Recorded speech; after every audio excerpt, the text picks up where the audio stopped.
Hello everyone, my name is Ratnesh और आप सभी का स्वागत है एक बार फिर से आपके फेवरेट यूट्यूब चैनल चेतन भारत लर्निंग में। बच्चों, आज की क्लास एडवर्ब प्रैक्टिस पार्ट 2 है। ठीक है, तो जैसा कि आप सब जानते हैं कि हम ये बेसिक्स टू एडवांस जो सीरीज है ये चला रहे हैं, रन कर रहे हैं। इसका मेन पर्पस ये है कि बच्चों को कैसे ज़्यादा से ज़्यादा ये बेनिफिट मिले कि वो जो क्वेश्चंस कॉन्सेप्ट सीखते हैं उन क्वेश्चन कॉन्सेप्ट को अप्लाई कर सके। ठीक है, मेन देखो, आपको पता है आप जब कोई कॉन्सेप्ट सीखते हो, अब जैसे हम ये पार्ट 2 करने जा रहे हैं, प्रैक्टिस क्वेश्चन का ना पार्ट 2 है। आप सबको पता है पार्ट 1 हमने ऑलरेडी कर रखा है, हम आज पार्ट 2 स्टार्ट करेंगे। तो पार्ट 1 क्वेश्चंस में आपने जरूर अगर नोटिस किया होगा तो आपको पता लगा होगा कि हाँ, कितने ऐसे सारे कॉन्सेप्ट्स हैं जो हम क्वेश्चन करते टाइम ही सीख सकते हैं। क्वेश्चन करते टाइम ही हमें रियलाइज होता है कि ये इंपॉर्टेंट कैसे है हमारे डे टू डे प्रैक्टिस के लिए। अब मैं एक चीज और फिर से रिपीट करूंगा जो हर बार बोलता हूँ कि आप कोई भी प्रैक्टिस वीडियो देख रहे हो तो उसके पहले कॉन्सेप्ट वीडियो जरूर देखो। आपको लगता भी होगा कि बात क्यों रिपीट की जाती है। टीचर बच्चों आपको एक बात इसलिए रिपीट करता है, कोई भी टीचर, कि आपको पता चले उस चीज के इंपॉर्टेंस क्या है। कई बार क्या होता है, हम जिस फेज में होते हैं बच्चों, उस फेज में उस पर्टिकुलर चीज की इंपॉर्टेंस को रियलाइज नहीं कर पाते। और टीचर का ये सबसे बड़ा दायित्व है कि वो बच्चों को ये चीज की इंपॉर्टेंस तो रियलाइज करवाए ही करवाए, चाहे उसको 100 टाइम्स क्यों ना कुछ कहना पड़े, जैसे कि हमारे पेरेंट्स करते हैं, बात को बार बार रिपीट करना। तो यहाँ पर है बेसिकली आपको ये पर्पस नहीं कि आपको रिपीट करके कुछ ऐसा बताना, बट ये जरूरी है बच्चों पता लगना कि हाँ भाई ये बहुत इंपॉर्टेंट है, हम कॉन्सेप्ट पढ़ेंगे तभी हम क्वेश्चन कर पाएंगे और तभी हमारी जो डाउट्स है वो क्लियर होंगे, हम प्रैक्टिस के लिए आगे बढ़ पाएंगे। तो यहाँ पर जो हम करने जा रहे हैं वो बेसिकली यही कंडीशन है जो आज ये पूरी होगी। अब चलिए शुरू करते हैं आगे बिना किसी बातचीत के कि आज हम कौन से क्वेश्चंस करेंगे। देखो, जो क्वेश्चंस ऑलरेडी कर चुके हैं उनको हमें करने की जरूरत बिल्कुल नहीं है, तो मैं आपको दिखा देता हूं हमने कहां तक कर लिया था।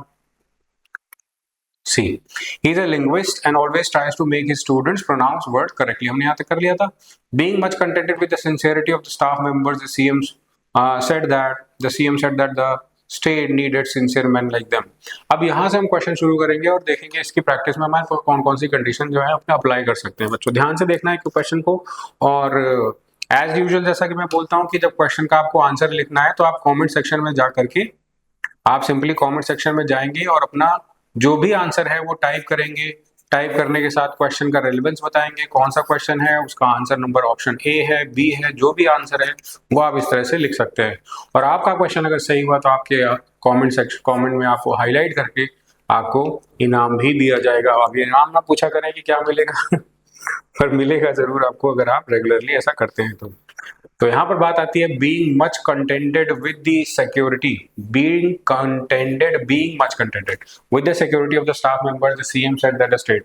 अब यहाँ पर सबसे पहले अगर आप नोटिस करोगे तो इस क्वेश्चन में जो हमने पहले क्लास में कॉन्सेप्ट में सीखा है कि जो बीइंग वर्ड होता है बच्चों, जब बीइंग के साथ आप दो सेंटेंस लगा, फॉर एग्जाम्पल ये लिख देता हूं मैं सब्जेक्ट 1 और ये लिख देता हूं मैं सब्जेक्ट 2। आपने कोई सेंटेंस बनाया बीइंग का यूज करके, सब्जेक्ट 1 और सब्जेक्ट 2, ठीक है। अब सब्जेक्ट 1 और सब्जेक्ट 2 में आपने एक चीज नोटिस करनी है कि सर क्या सब्जेक्ट 2 का जो सब्जेक्ट है वो सब्जेक्ट 1 से सिमिलर है, मतलब is it similar, is it same. अगर वो सेम है, सिमिलर है, तो आप सेम कंडीशन होने पर आप बोलेंगे कि सेंटेंस में नो चेंज हो जाएगा। सेंटेंस में कंडीशन क्या बनेगी, नो चेंज की कंडीशन बनेगी अगर सब्जेक्ट 1 सब्जेक्ट 2 का सब्जेक्ट सेम है, मतलब जो पार्ट 1 पार्ट 2 है उसका सब्जेक्ट सिमिलर है, सेम है, तो फिर नो चेंज की कंडीशन बनेगी। पर अगर आपने कंडीशन पाई कि ये वाला सब्जेक्ट जो है वो डिफर कर रहा है ना, डिफर करता है, तो आपको एडिशनल सब्जेक्ट लगाना पड़ता है, एडिशनल सब्जेक्ट लगाना पड़ता है बिफोर बीइंग। आपको उसके पहले एडिशनल सब्जेक्ट लगाना पड़ता है। तो अब बात करते हैं इस क्वेश्चन में हमें कैसे पता चलेगा और कैसे हम एग्जाम में आंसर करेंगे इस चीज को। तो कह रहा है being contented with the sincerity, being content मतलब संतुष्टि हुई किस चीज से, sincerity of the staff, sincerity of the members of the staff, members of the staff की सिंसियरिटी को देखकर संतुष्टि हुई। तो यहाँ सेटिस्फैक्शन की बात चल रही है, हम थोड़ा ध्यान समझते हैं इत्मीनान से कि आपको एक एक चीज समझ आ जाए बेसिकली हम किस चीज की बात कर रहे हैं। मैं नहीं चाहता हड़बड़ी में आपको क्वेश्चन समझना है और हम आगे स्किप कर जाए। Being contented with the satisfaction of the sincerity, with the satisfaction of the members of the staff, the CM said that the state needed sincere man like them. तो यहां पर सब्जेक्ट सेकंड का sentence part 2 का subject है CM said that the state needed sincere man like them.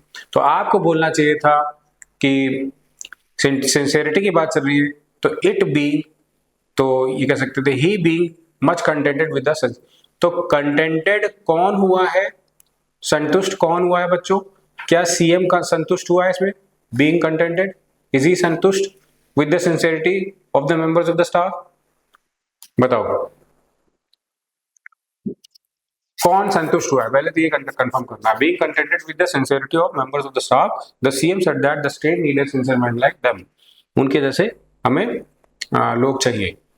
तो किस चीज के सेटिस्फैक्शन की बात चल रही है बच्चों? आप थोड़ा सा रियलाइज करके इस क्वेश्चन को समझने की कोशिश करो। यहाँ पर ए पार्ट में अगर आप नोटिस करो क्या बात चल रही है, तो आपका एक बेसिक आंसर निकल के आएगा। बेसिक आंसर में आपके सामने ये आएगा कि सर यहाँ इट की जरूरत नहीं है, क्योंकि जब आपने क्वेश्चन क्लास में कराया था तो वो क्वेश्चन था कि बीइंग अ सनी डे, वो ये था being a sunny day they planned a day of. Sir वो ये क्वेश्चन था और उस क्वेश्चन में ऐसा नहीं हो रहा है, ठीक है।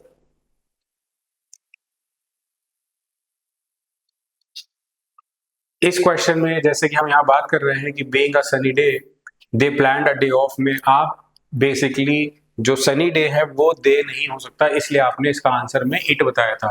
पर जो सर क्वेश्चन हम बोर्ड पे कर रहे हैं ये सेंटेंस कुछ कंडीशन अलग है, तो क्या ये चीज सेम यहाँ पे अप्लाई होनी चाहिए?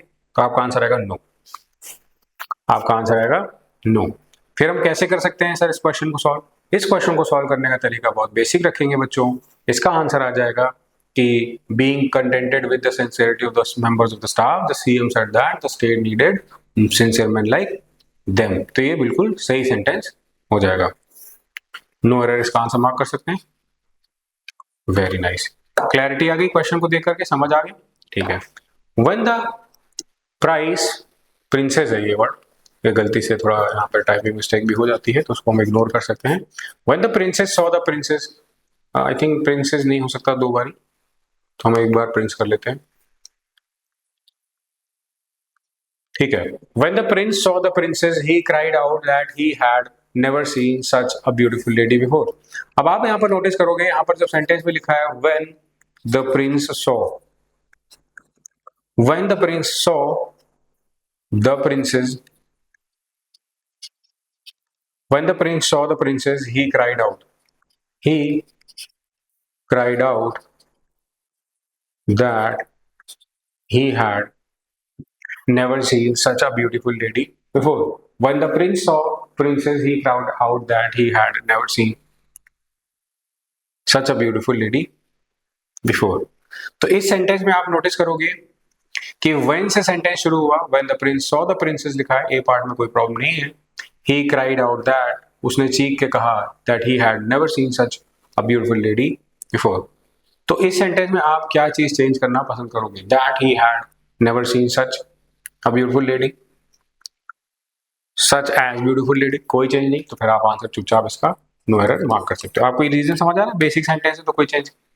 आगे बढ़ेंगे तो लिखा है when asked he took tea and said it tasted sweetly।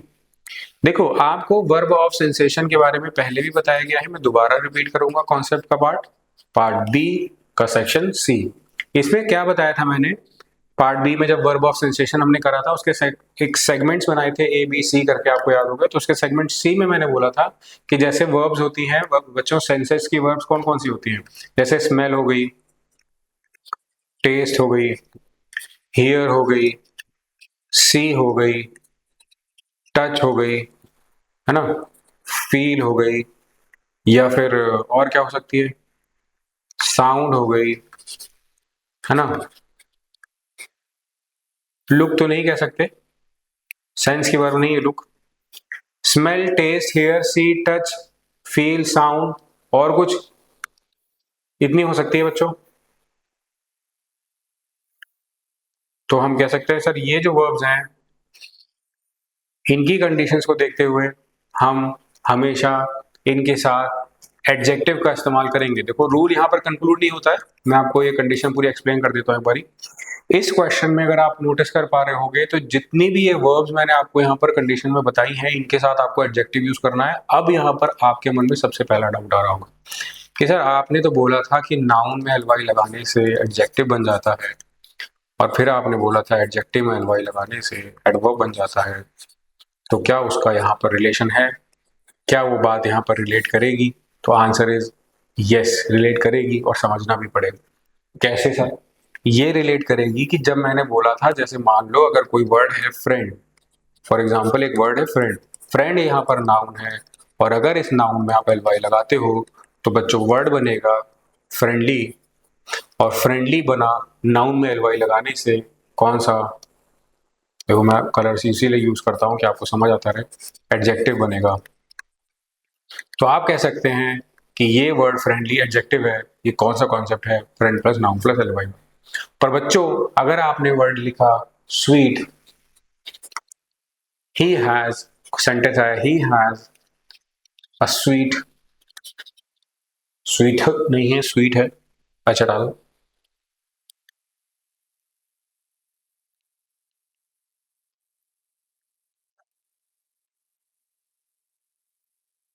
Sweet tooth, इसमें टीएच लगा दो।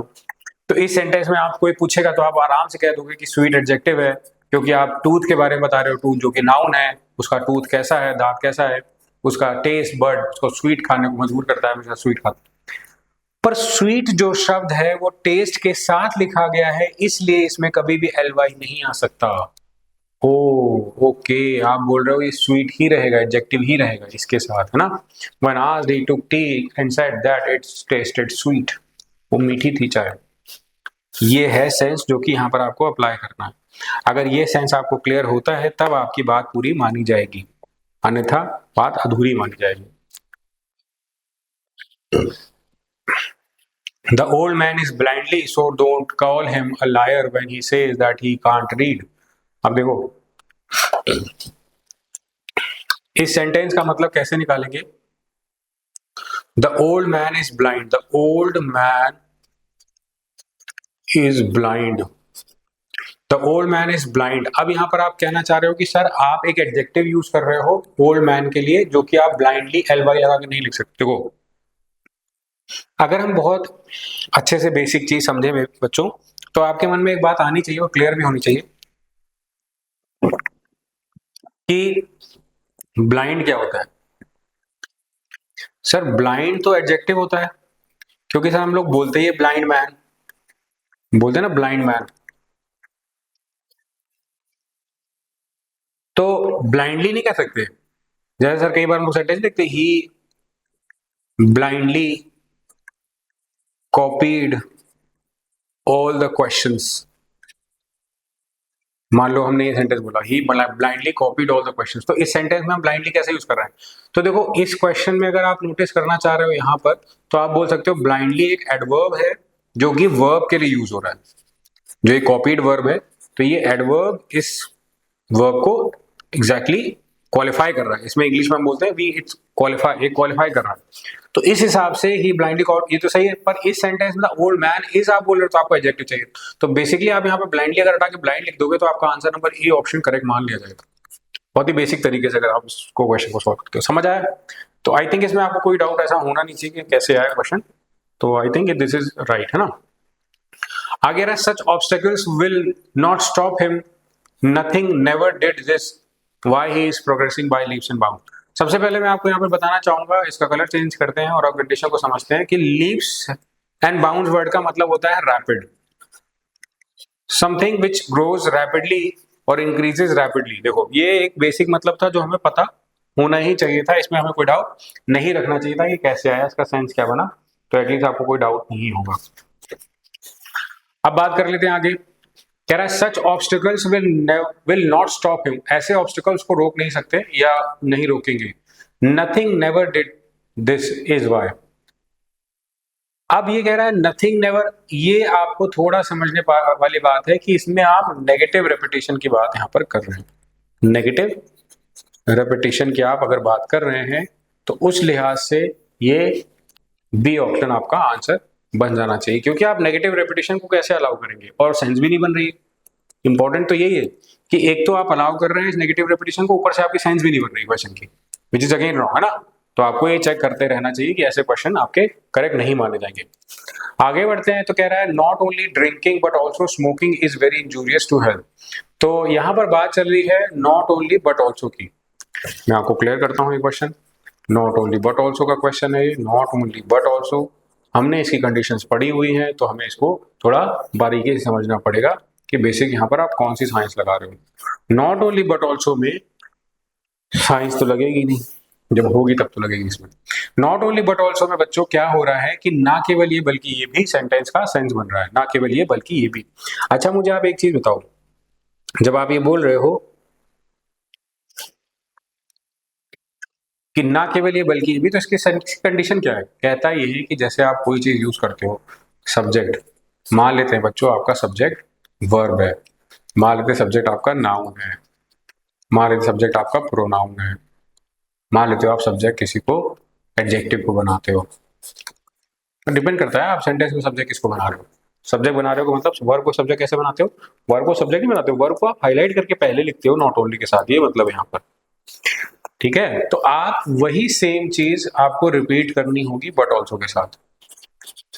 आपको कोशिश ये करनी है कि आप जो चीज नॉट नॉट ओनली के साथ लिखोगे वैसी ही चीज आपको बट ऑल्सो के साथ लिखनी चाहिए। नॉट ओनली के साथ अगर आप सब्जेक्ट लिख रहे हो, आप बट ऑल्सो के साथ भी सब्जेक्ट लिखो और बेसिक तरीके से क्वेश्चन को फॉलो करो। तो आप फिर सेंटेंस कैसे बनाते हो कि not only drinking but also smoking is very injurious to health. ना केवल ड्रिंक करना, ना not only drinking but also smoking, फिर तो सही है। अच्छा, फिर इसका आंसर हम लोग लगा सकते हैं अगर सेम है सब कुछ। सेम चीज तो सब चेक करनी ही करनी है आपको, नॉट ओनली बट ऑल्सो में कई बार ऐसा क्वेश्चन आया है पहले, आगे भी आ सकता है, तो आप इस चीज को हमेशा लेकर सतर्क रहो, मेरी एडवाइस है आपको लिए। चेंज कर लेते हैं कलर।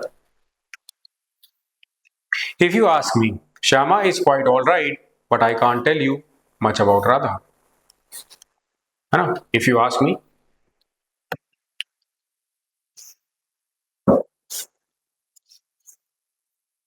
देखो, if you ask me Shyama is quite all right but I can't tell you much about Radha, तो इस सेंटेंस में क्या मतलब निकल रहा है? देखो अगर आप यहाँ पर नोटिस करो, कह रहा है if you ask me, you ask me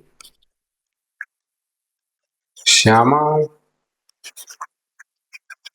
is quite all right, quite all right, है ना, but I can't tell you।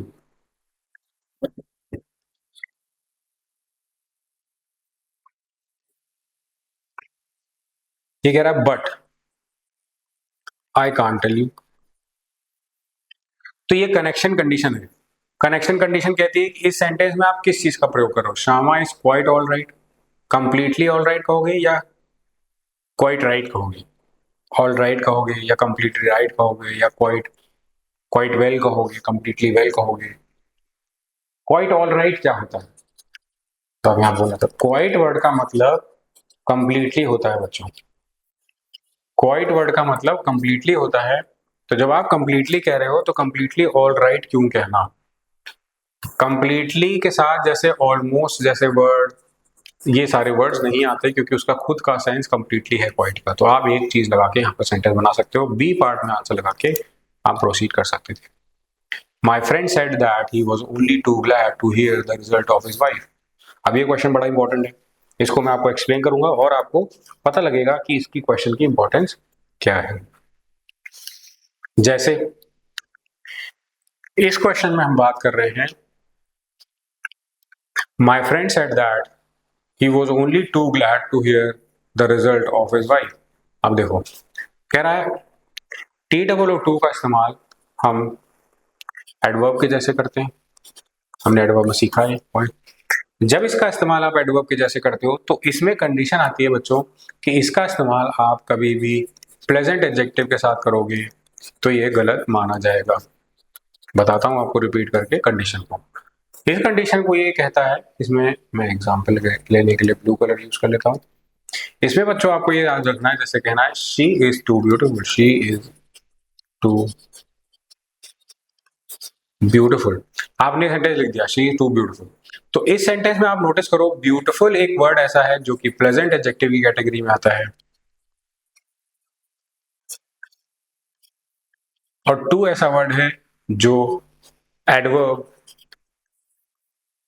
Excessive को शो करता है। ये जैसे मैं बोल रहा हूं, तो ये चीज आप नोट कर सकते हो कि एक्सेसिव को शो करता है और इस तरह से प्लेजेंट एडजेक्टिव के साथ आता है। तो ये चीज आपको ध्यान रहेगी, फिर आगे सेंटेंस कैसे बनेगा।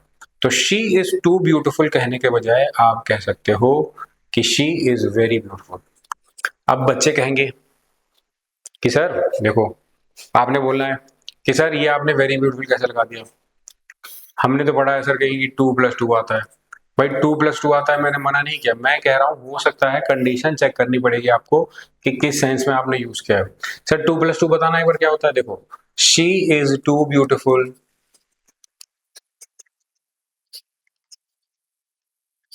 To be rejected. अब आप इसमें क्या कर रहे हो, टू बी रिजेक्टेड लगा करके आप सेंटेंस का सेंस नेगेटिव से पॉजिटिव कर दे रहे हो, क्योंकि टू एक नेगेटिव है, एक टू बी यहाँ पर पॉजिटिव है, तो इस तरह से सेंटेंस आपका ऑल टुगेदर पॉजिटिव बन जाएगा, मतलब आपका सेंटेंस करेक्ट मान लिया जाएगा। ठीक है, तो आपको सेंटेंस को बनाते टाइम, फ्रेम करते टाइम ये चीज ध्यान रखनी है, जिससे कि आपका क्वेश्चन गलत ना हो। वैसे तो बेसिक चीज है, पर फिर भी इन फ्यूचर कभी क्वेश्चन ऐसा बना तो गलती मत कर देना। मैं चाहता हूँ आपको पता रहे कि बेसिकली आप क्या बनाने जा रहे हो, है ना। मतलब ये ना हो जाए कि वो ये कैसा सेंटेंस बना दिया। ठीक है, इसका आंसर नहीं बताया सर। इसका आंसर सिंपल है, my friend said that he was very glad to hear the result of his wife. Too glad to hear नहीं होगा। अच्छा सर, आपने बोला था 2+2 के साथ सही हो जाता है, टू ग्लैड टू हियर है ना। इतना अच्छा, इतना खुश कि सुन नहीं सकती थी। अच्छा, तो आप कह रहे हो सेंटेंस को ऐसे बनाया, my friend said that he was only very glad to hear the result of his wife. Only too glad नहीं होता, वेरी ग्लैड हो सकता है रिजल्ट आया उसकी वाइफ का, है ना। टू ग्लैड इतना खुश जितना होना नहीं चाहिए, तो ये नेगेटिव सेंस हो गया, एक्सेसिव वाला, फिर वो गलत माना जाएगा ऐसे ही। आगे देख लेते हैं, पेन चेंज कर लेते हैं, मार्कर एग्जाम्पल के लिए यूज कर लेंगे रेड, पहले यूज कर लेते हैं। Nobody should try to disturb me without any urgency, the doctor said to his assistants. अब कह रहा है nobody should try to disturb me, nobody should try to, आपको लिख देना चाहिए था nobody should disturb me, try to disturb क्यों लिखा। फिर ये कह रहा है nobody should try to disturb me without any urgency, the doctor said to the patients या असिस्टेंट्स, जो भी उसको सर्व करने आते हैं ना वहां पर चाकू बल्लम लेकर के, तो ये उनको यहाँ पर असेस कर रहा है बंदा, तो उस हिसाब से वो बोल रहा है, वो कोई बात नहीं, इतनी बड़ी कोई बात है नहीं, है ना। आप मुझे इसका आंसर बताओ, nobody should try to disturb without any urgency, ये इसका सेंटेंस ऐसे बनना चाहिए जैसे आपने बोला nobody should try to disturb me. तो जब आप बोल रहे हो nobody should try to disturb me, है ना, जैसे आप बोल रहे हो, मान लो nobody should try to disturb me without any urgency, इस सेंटेंस में बच्चों आपको बस ध्यान रखना है सेंटेंस फॉर्मेशन का, कि जो आप फ्रेम कर रहे हो सेंटेंस, उसकी कंडीशन ट्रू है या नहीं है। जो बेसिक चीज आप याद रख सकते हो इस क्वेश्चन में, वो यही है कि उसकी कंडीशन ट्रू हुई है नहीं। कैसे पता लगेगा, nobody should try to disturb, या तो me without any, the doctor said to the assistant, ये डायरेक्ट स्पीच है, ये पता चल गया। हाँ सर ये तो डायरेक्ट स्पीच है, पता लग गया। डायरेक्ट स्पीच की जो जो कंडीशन है वो यहाँ फिट बैठती है सारी, चेक कर लेते हैं सर, एकदम सिंपल उसी बात है। तो nobody should try to disturb me without any urgency.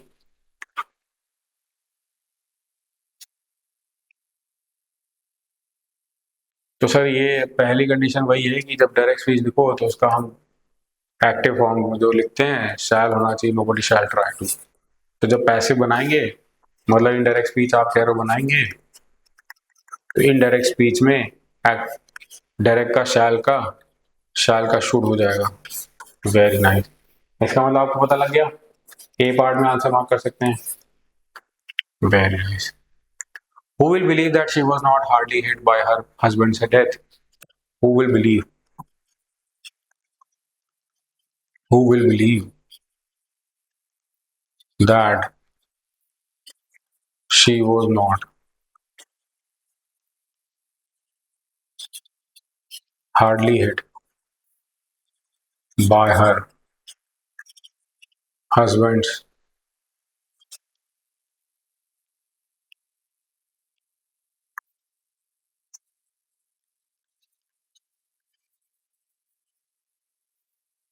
Question देखो कैसे बना। Who will believe that she was not hardly hit.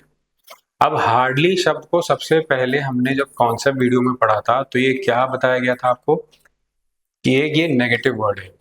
और नेगेटिव वर्ड के लिए आपको क्या बताया था बच्चों कि नेगेटिव वर्ड के साथ दोबारा आपको हार्डली या फिर हार्डली के साथ नेगेटिव वर्ड नहीं लगाना है। कौन से वीडियो में हमने सीखा था? Do you agree? अग्री। तो अब यहाँ पर आपको एक चीज पता लगनी चाहिए थी, ये चीज पता लग जानी चाहिए थी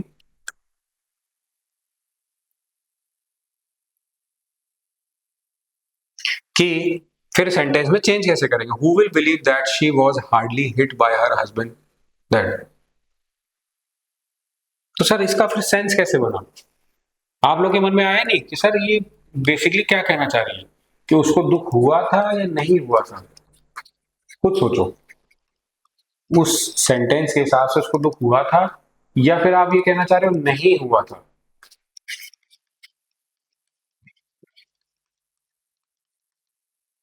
क्या कहना चाह रहे हो? दोनों में से क्या ट्रू है? हुआ था या नहीं हुआ था? मेरे हिसाब से तो कह रहा है कि कौन मानेगा कि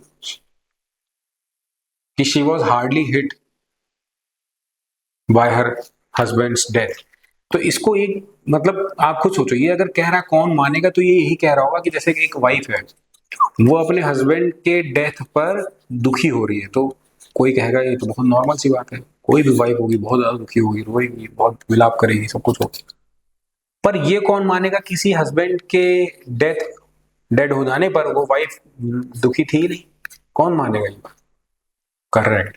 अब आई सेंस इसकी, तो हु विल बिलीव दैट, है ना, यहां सेंस बनेगी who will believe that she was hardly hit, मुश्किल से ही हिट हुई अपने हस्बैंड के डेथ पर। तो आपको सिर्फ क्या हटाना है? नॉट हटाना है। तो आप कहां पे आंसर बता सकते हैं? Option number B best option था बच्चों। ऑप्शन नंबर बी अगर आप नोटिस करो तो बेस्ट ऑप्शन है इसका आंसर मार्क करने के लिए, जो कि एकदम सूटेबल है। क्लियर? डाउट तो नहीं इस क्वेश्चन में? कैसे कैसे आ गया सर? मैं रेड पेन यूज कर लेता हूँ एग्जाम्पल लिखने के लिए, फिर से यूज कर लूंगा blue. somebody reported to the contractor that his partner bad only died a week before।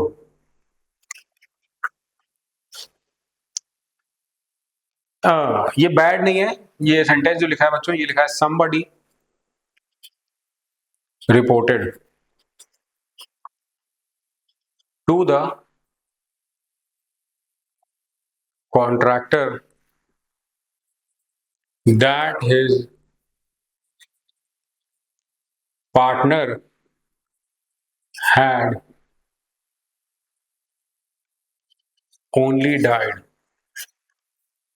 a week before।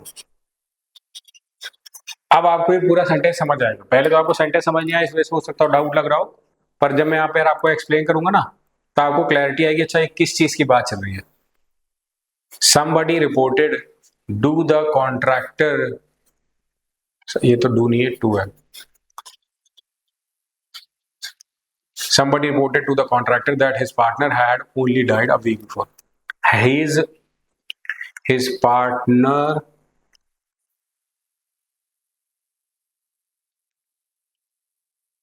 had died, यहां तक पूरा वैसे लिखोगे, मतलब आप ये हैड लिखा है इसको बैड की जगह हैड कर देना।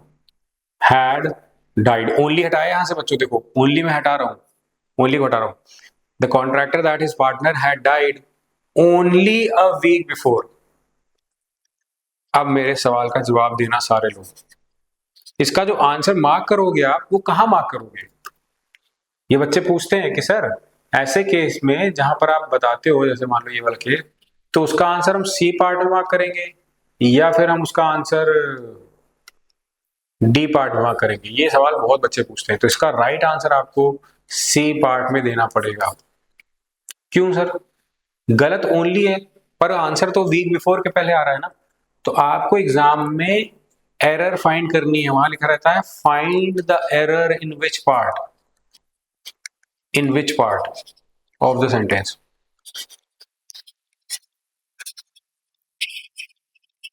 किस पार्ट, सेंटेंस के पार्ट में एरर है, ये आपको फाइंड करना है। ओके, कौन से पार्ट में एरर है ये आपको फाइंड करना है, ना कि दूसरी चीज। तो ये भूलना नहीं है बच्चों। ओके, हाँ। अब हम आगे बढ़ सकते हैं, तो आगे बढ़ने के लिए हम लोग रेड पेन यूज कर सकते हैं। He asked me to completely forget her but only I know how easy is it to go say so. उसने कहा मुझसे कि भूल जा पूरी तरह से उसको, बट केवल मैं जानता हूं, only I know how easy it is to say so.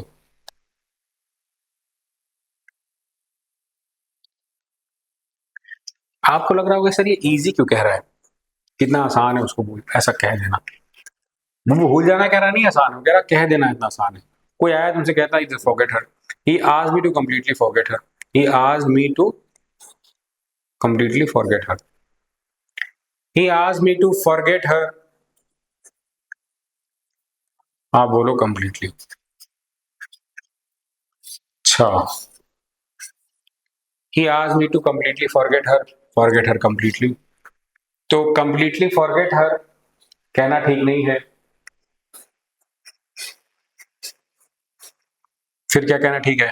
He asked me to forget her, उसको माफ कर देना पूरी तरह से, ये है इसका सही sense. He asked me to forget her completely but only I know how easy it is to say so. ये आपको आंसर ऑप्शन नंबर बी बोलना पड़ेगा बच्चों। रीजन समझो बी क्यों बोलना पड़ेगा, क्योंकि आपने कंप्लीटली की पोजीशन चेंज करनी है इस क्वेश्चन में। अगर आप इस क्वेश्चन की पोजीशन चेंज नहीं करते हो तो आपका ये क्वेश्चन गलत मान लिया जाएगा। आप कर लो चेक, या आपका क्वेश्चन गलत मान लिया जाएगा, फिर आपका क्वेश्चन सही नहीं हो सकता, क्योंकि आपका जो पार्ट है वो बी पार्ट में ही ये कंडीशन छुपी हुई है कि आज me to forget her complete, मतलब आप इसकी पोजीशन को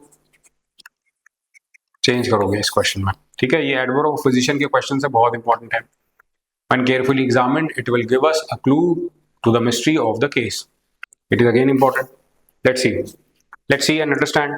इस क्वेश्चन में बात किस चीज की चल रही है, कह रहा है जब हम बहुत केयरफुली एग्जामिन करेंगे, when carefully examined, it will give us a clue. अब आपको सबको पता है कि carefully word adverb of manner को शो करता है। Do you agree? She carefully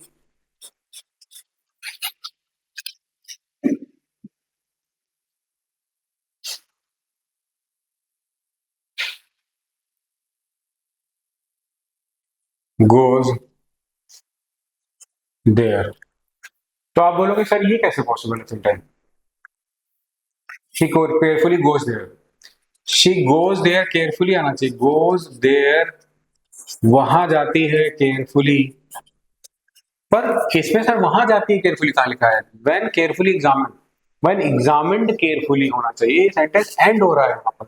जब आगे आपका कनेक्टिंग सेंटेंस आएगा ना बच्चों, तब वहां पे आप ऐसी कंडीशन फॉलो करना कि केयरफुली को हम पहले यूज कर लेते हैं एडवर्ब को, वो लास्ट में जाता है तो सेंस बदल देता है। वो बात आपकी ट्रू है, पर इस क्वेश्चन में वो बात लागू ही नहीं हो पा रही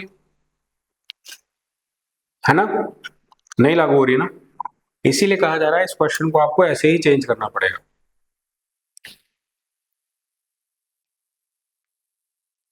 okay, good to go, any doubt? यहां तक किसी को डाउट हो तो बता सकता है। ठीक है सर, ए पार्ट में आंसर मार्क करना है ना। ओके, ए पार्ट में आंसर मार्क कर देते बच्चों। मैं रेड यूज कर देता हूं। एंड नेक्स्ट लिखा है she looked at him lovely but did not respond to her. अब शी कह रहा है looked at him lovely, she looked at him lovely. देखो, लुक होता है ऑब्जर्व करने के सेंस में यूज। जब आप लुक वर्ब यूज करोगे ना तो इसका सेंस निकलेगा बच्चों ऑब्जर्व करना, किसी को ऑब्जर्व करना। तो she looked at him in a lovely manner. She looked at him in a lovingly manner. She looked at him.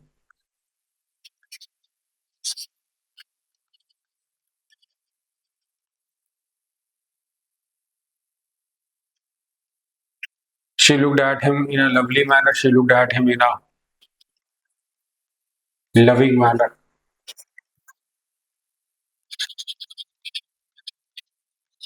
She looked at him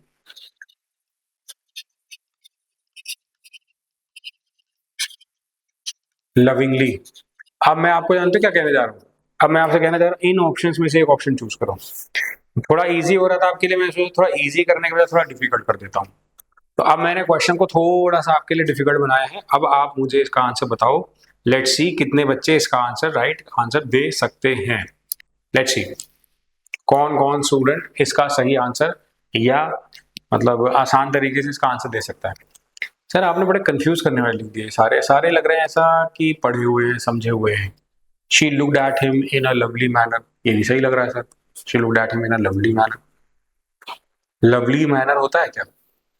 होता है, क्यों नहीं होता है? लव से बना है। अच्छा, लव नाउन होता है तो लवली आपका एल वाई लगकर एडजेक्टिव हो जाएगा। लवली एडजेक्टिव नाउन है, manner it's her manner, it's your manner है ना, तो नाउन हो जाता है। ठीक है सर, लवली मैनर हो सकता है। She looked at him in a lovely lovingly manner. Sir loving तो एडजेक्टिव है ना, फिर लविंगली कैसे हो जाएगा लविंगली मैनर? अच्छा, फिर ये गलत है इसका मतलब है ना। हाँ, लविंग हो सकता है, लविंगली नहीं।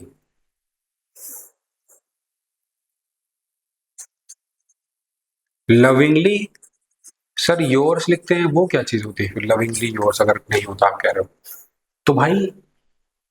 सोचो, इमेजिन करो, योर्स जो शब्द है वो क्या है? सर योर्स तो एडजेक्टिव होता है।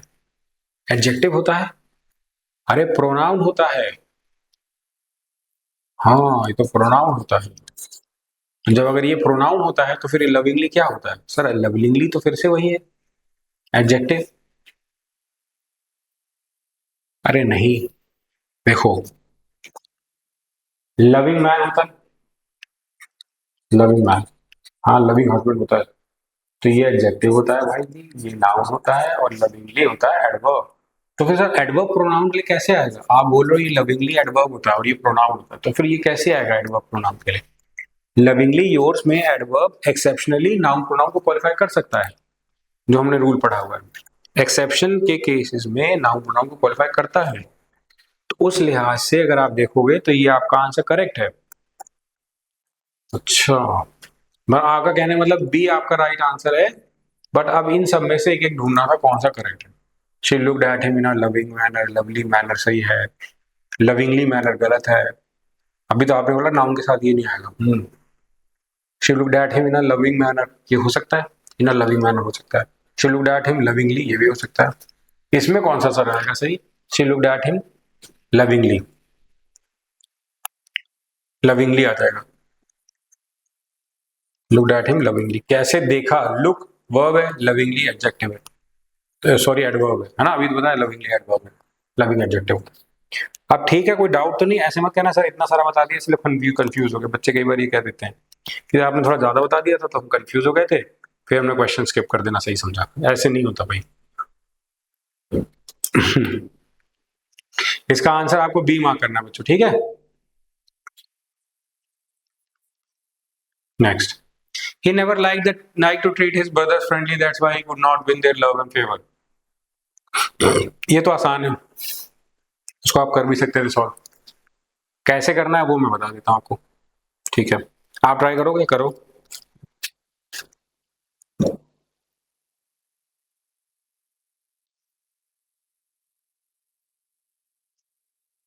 ठीक है, ये कह रहा है he never liked to treat his brothers friendly.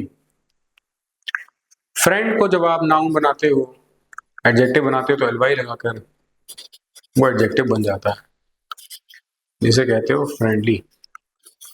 Friendly एक एडजेक्टिव होता है बच्चों, इसको एडवर्ब बनाने के लिए हमें क्या करना पड़ता है, देखो, इसको एडवर्ब बनाने के लिए इन अ फ्रेंडली मैनर लिखना पड़ता है। जब कभी आपको ऐसे एडजेक्टिव को एडवर्ब बनाना हो, तो उसमें आपको इन अ फ्रेंडली मैनर जैसे word in this manner, in that manner लिख करके सही सेंटेंस बनाया जाता है, जो एग्जाम में आपको फॉलो करना चाहिए। तो he never like to treat his brothers in a friendly manner, ये लिखना है। हाँ, इसका राइट आंसर आ जाएगा इन अ फ्रेंडली मैनर।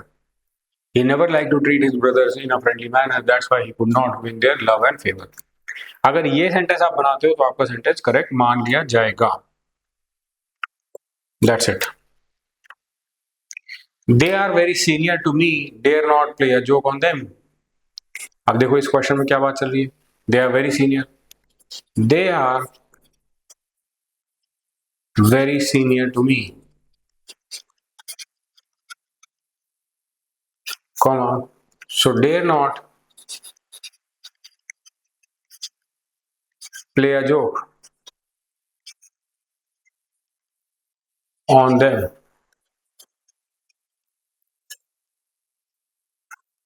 बताओ।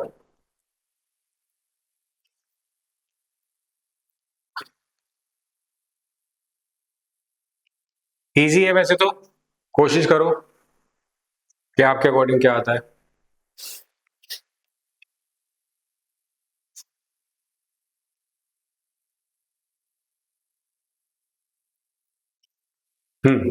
सेंटेंस बनेगा they are very senior to them to me, so they dare not play a joke on them. इसमें सीनियर जूनियर के साथ तो देखो हमने पढ़ा हुआ है बच्चों, senior junior superior inferior posterior anterior, इन शब्दों के साथ हमेशा टू आता है। इन शब्दों के साथ हमेशा टू आता है।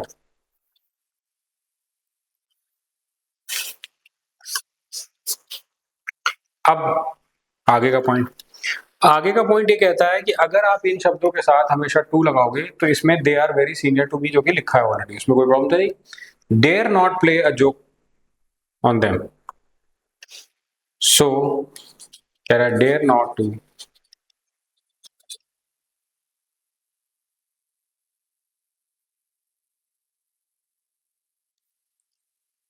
अगर डेयर को आप हेल्पिंग वर्ब के जैसे यूज करते हो, यू मान लो लिखते हो dare not go there, you do not dare to, you do not dare go there. You do not dare go there नहीं होता, you do not dare to go there. क्यों? क्योंकि डेयर यहाँ पर मेन वर्ब है, जब main verb आता है तो इन्फिनेटिव आता है, जब डेयर हेल्पिंग वर्ब हो जाती है तो बेयर इन्फिनेटिव का यूज होता है, यही तो हमने पढ़ा है। तो डेयर नॉट प्ले और जोक ऑन देम ये सही सेंटेंस था, इसका आंसर आपको ऑलरेडी ई मार्क कर देना चाहिए था विदाउट एनी कंफ्यूजन, और ऑलरेडी कंफ्यूजन थी इसलिए आपके क्वेश्चन को गलत होने की संभावना बनी। देखो मैं आपसे यही बोल रहा हूँ, आपके क्वेश्चन गलत होने की संभावना बच्चों यही से बनी, रीजन यही निकला कि आपने बेसिक चीज को उसमें समझने की कोशिश में गलती करी है ना, इस वजह से वरना आपका सेंटेंस सही हो सकता था। I hardly ever seek him because in my opinion is not a man to be admired. I hardly ever see him, ये सेक नहीं है सी हिम है। I hardly see him because in my opinion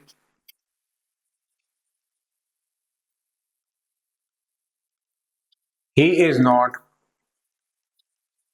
a man. मैं नहीं बोलूंगा, थोड़ा मैं इज्जत दूंगा, तो टू बी एडमायर्ड यहाँ पर ऐड करूंगा, वरना मीनिंग बदल रहा है, ही नॉट अ मैन वाला। I hardly see him because I ever see him, I hardly ever see. तो आई हार्डली एवर बोलने के बजाय बोलो I hardly see him because in my opinion he is not a man to be admired. तो ये यहाँ पर थोड़ा सा I hardly ever see him because in my opinion is not a man to be admired. ये hardly ever जो लिखा है ये थोड़ा गलत है। ऑप्शन नंबर ए इसका आंसर अगर आप लगाते हैं बच्चों, तो एक सूटेबल ऑप्शन बन के आती है आपके सामने। मुझे लग रहा है कि यहाँ पर जो डाउट आया है वो इसी से रिलेटेड है कि हार्डली एवर सी कैसे लिखा है, आई सी एवर सी हार्डली करके, या I ever hardly see him, I ever hardly see him because I hardly ever see him, थोड़ा सा गलत है। लुक एट हिम होता है, देखो किसी को एडमायर करने के लिए, look at him, I look at you, I look upon you, look upon you. देखो किस चीज को हम एडमायर करने के लिए यूज करते हैं, ये चीज इंपॉर्टेंट है उस सेंटेंस के अकॉर्डिंग, तो वहां पर आप चेंज करके क्वेश्चन को फ्रेम कर सकते हो, वरना आपका आंसर गलत आने की संभावना बढ़ जाती है बच्चों। देखो ये सच भी है कि अगर मान लो हम यहाँ पर चेंज करें और बोले कि नहीं सर ये कंडीशन ट्रू नहीं बनती है, और उसका रीजन बस यही है कि आपने जो सेंटेंस फ्रेम किया है इसके अकॉर्डिंग ये कंडीशन गलत है, तो शायद मतलब may be, I am not sure, कि आपका क्वेश्चन गलत भी हो जाए, आपका आंसर गलत आ जाए। तो मैं आपसे यही बोलूंगा कि कभी भी ऐसे क्वेश्चन की फ्रेमिंग कर रहे हो तो ये चीज चेक जरूर कर लो, क्योंकि ऐसी चीजें मतलब मेरे हिसाब से कई बार गलत हो जाती है आपकी, है ना। और तो मेरा ओपिनियन यहाँ पर वही है ना। अगर यहाँ तक कोई डाउट हो तो बताओ। एक क्वेश्चन और ट्राई करेंगे, आपका कुछ क्वेश्चंस पार्ट 3 में भी आएंगे, एडवर्ब के पार्ट 3 में, तो वो मैं आपको जरूर कवर करा दूंगा। पर एक लास्ट क्वेश्चन है, इसको प्रोसीड करते हैं। Before the game she felt surely of winning, felt sure of winning हो जाएगा यहाँ श्योरली की जगह पे। Before the game she felt sure of winning but after 5 minutes she realised that it was not going to be so easy. तो इसका answer आपको option number A mark कर देना चाहिए। तो देखो लास्ट क्वेश्चन, कंक्लूडिंग क्वेश्चन बहुत easy हो गया, तो थोड़ा सा आसान हो गया यहाँ पे बच्चों को समझने के लिए। बच्चों पार्ट 3 के लिए रेडी ना, पार्ट 3 में हम कुछ रिमेनिंग क्वेश्चन हैं जो आपको कराएंगे, कंप्लीट करेंगे, और इसी तरह से प्रैक्टिस आपकी जब चलती रहेगी तो मैं मान के चल रहा हूँ कि वंडर्स होने वाले हैं, है ना। वंडर्स एज इन मतलब कि आपको बहुत सारी चीजें मिलने वाली है और बहुत सारे बेनिफिट्स मिलने वाले हैं। Thank you so much for watching, और इसी तरीके से जुड़े रहें चैनल के साथ। आपको इतनी डिटेल्ड वीडियो कहीं नहीं मिलेंगी, इतने सारे एनालिसिस के साथ, इतनी सारे कॉन्सेप्ट्स, इतने सारे एग्जांपल्स, इतनी सारी प्रैक्टिस। बच्चों ये भंडार है ज्ञान का, प्रैक्टिस का। ये चैनल आपके लिए बेस्ट है, सूटेबल है आपके फ्रेंड्स के लिए, तो इसको शेयर करो, सब्सक्राइब करो चैनल को, लाइक करो, वीडियो को प्रमोट करो। That is all what is expected from you guys. Thank you so much for watching, bye bye, take care.